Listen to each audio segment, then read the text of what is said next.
Hey, how's it going? This video is kind of an attempt to answer some questions. I really want it so I have a link as an answer because I get a little tired of answering the same questions over and over again in different videos, and it's only because it's usually somebody who's new to the channel. They're probably trying to sort some issue and they're asking me why I'm doing something. Whereas those of you who've been here a while and have watched a lot of the content and been following along with the journey, you know why already. And I hate repeating myself, but I understand that that's part of me putting myself out there. I get it. So it's just a little annoying sometimes, and you don't know that. So I'm telling you. So this is about the kind of like the whys and what fors of what's been going on. And firstly, I just want to point out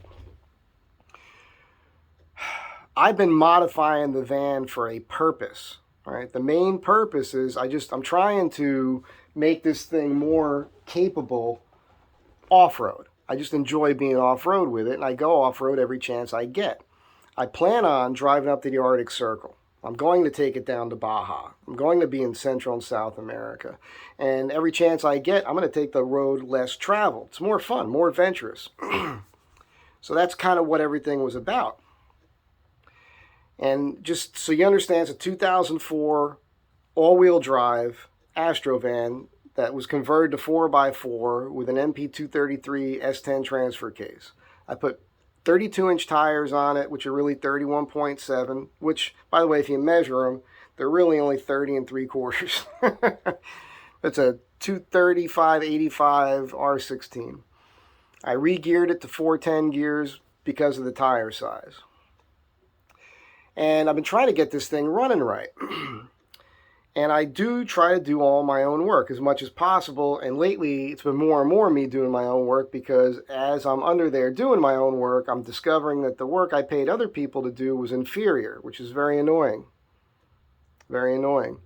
I'm going to start with the rear end real quick because that was recent, and I've been getting some questions about it. I went with a coilover shock. I had a Rancho shock. I was told that by the people who did the lift that my Rancho shocks were fine. They were not. They were not long enough to handle that lift. So I went with a Gabriel coilover. I thought I had the math right, but that shock lifted the rear end an inch. And I did not want that to happen. I did not need that. I ended up cranking my front torsion keys because there was too much of a rake after I put those coilovers on there. And so I ordered another set that were a little shorter, and I put them on with the greasable shackle bolts, and it did not lower the rear end. So my next step on that is I'm going to pull the greasable shackle bolts. I'm going to lift the rear springs up a hole in the shackles, in the, is that right? Yeah.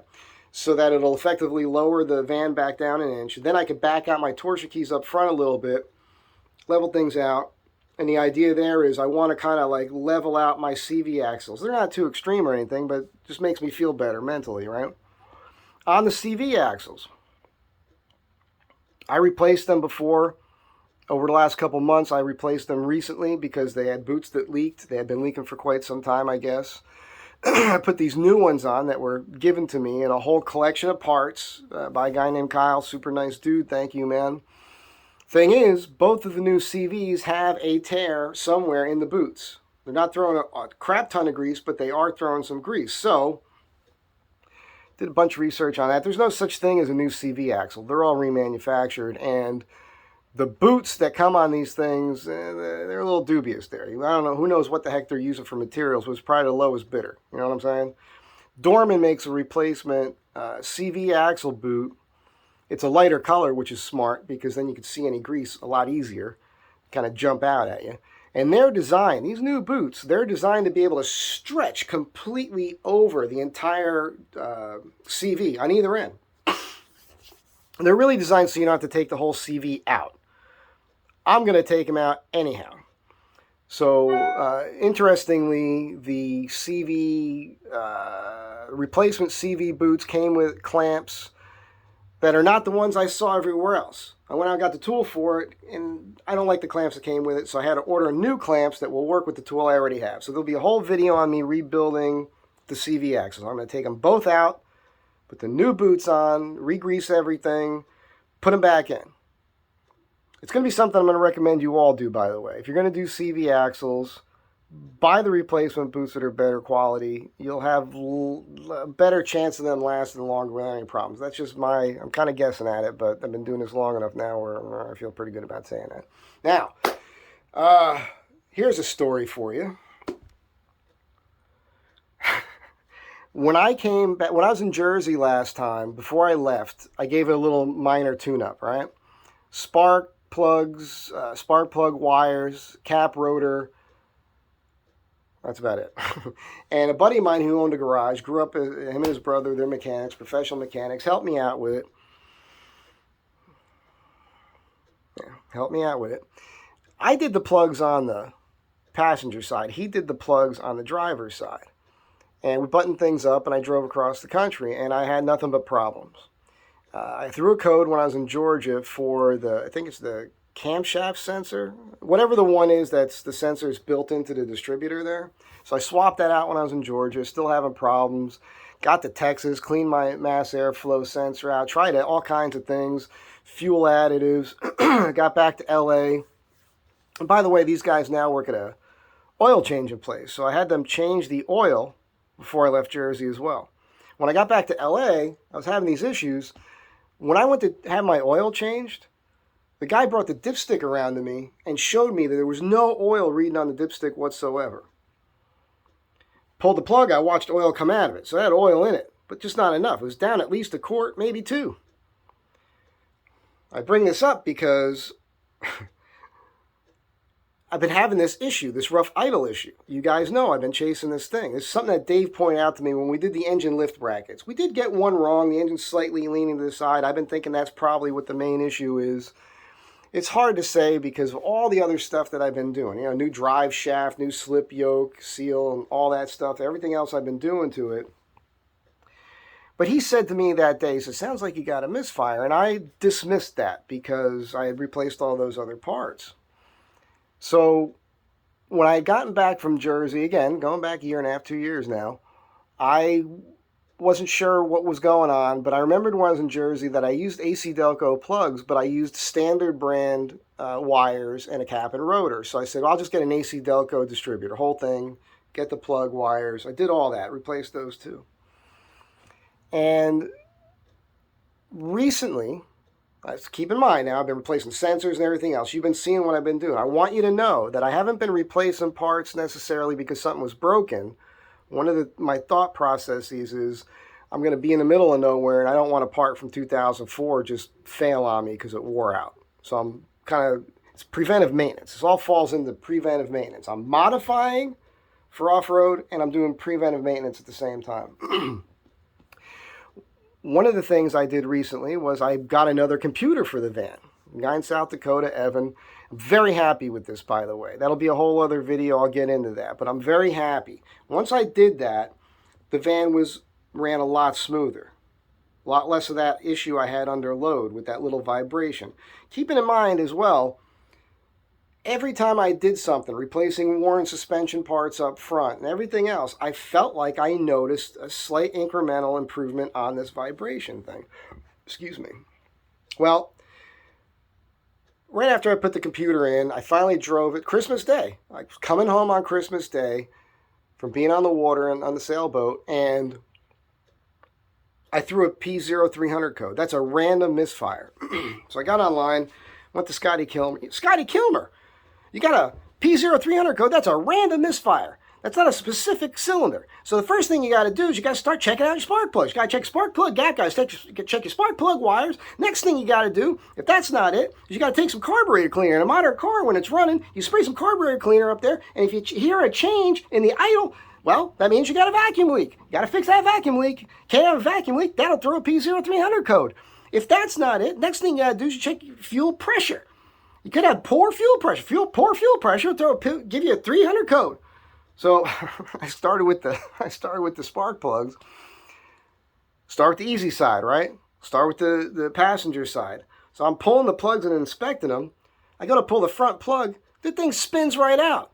That spark plug that I did not put in there 2 years ago was never seated all the way. At least that's what I think. that could have been a major part of my problem this entire time. That spark plug not being in there all the way. I made sure I pulled them all out, checked them all, and there was no fouled plugs. They're all dry. Interestingly, to me, they do look like they should be replaced. But anyhow, I'm going to do that.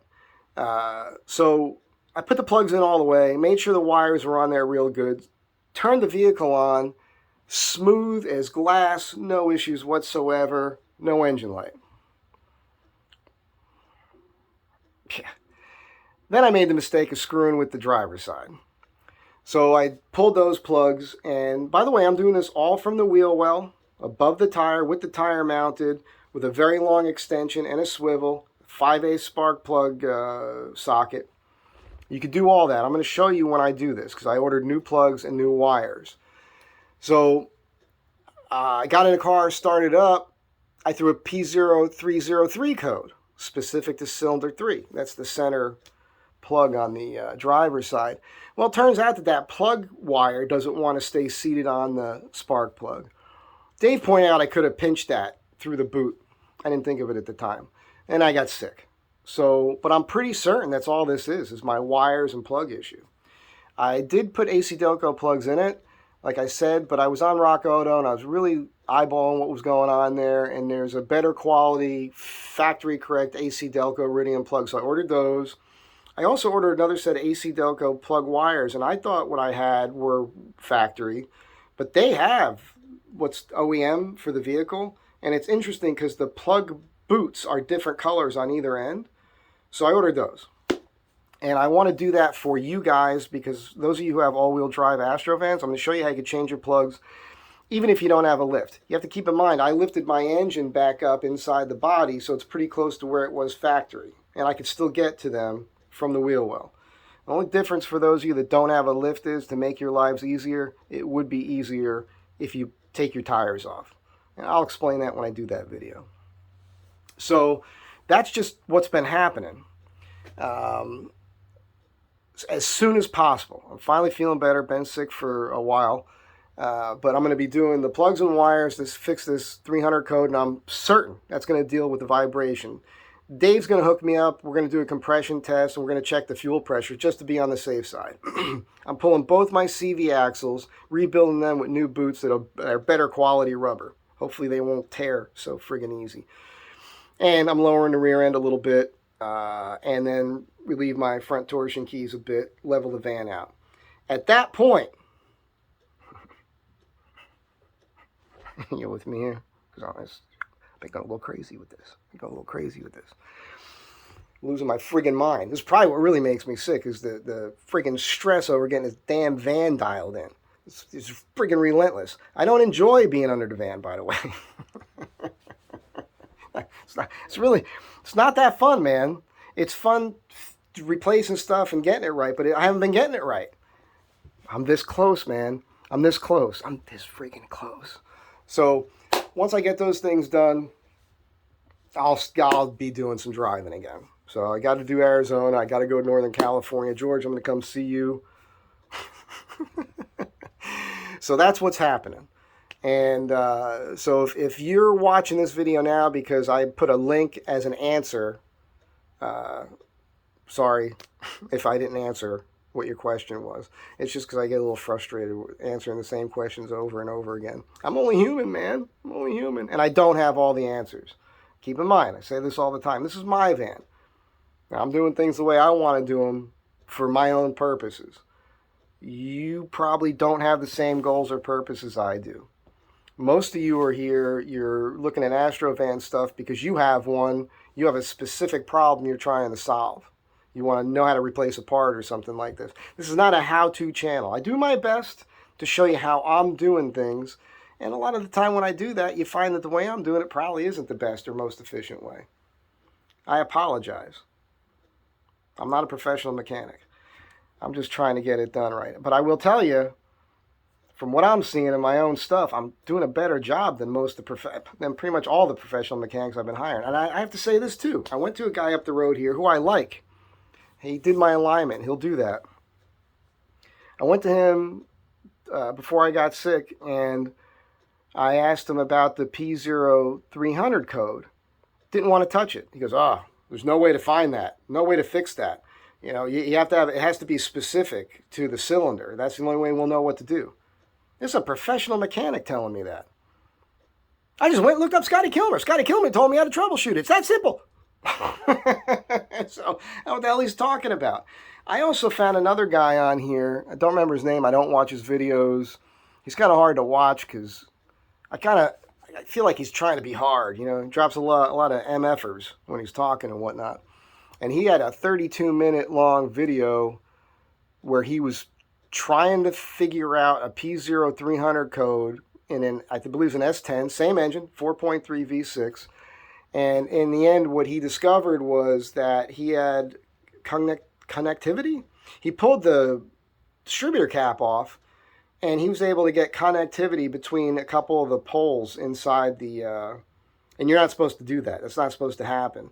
And the guy had brought it to his shop, and they were quoting him over $4,000 to replace the whole engine, when all it was a $30, like, just replace the cap, solve the problem. So, I mean, as crazy as it sounds, you're better off watching YouTube videos and troubleshooting stuff yourself. That's where we're at. I'm only doing my part to try to help. You know, I'm trying to help myself, and I'm showing you what I'm doing because I figure if I'm going through this, you might be going through it. And if anything I can do can help, it makes me feel good, right? I figure that's all I got going on, man. I got no wife, no kids, nothing.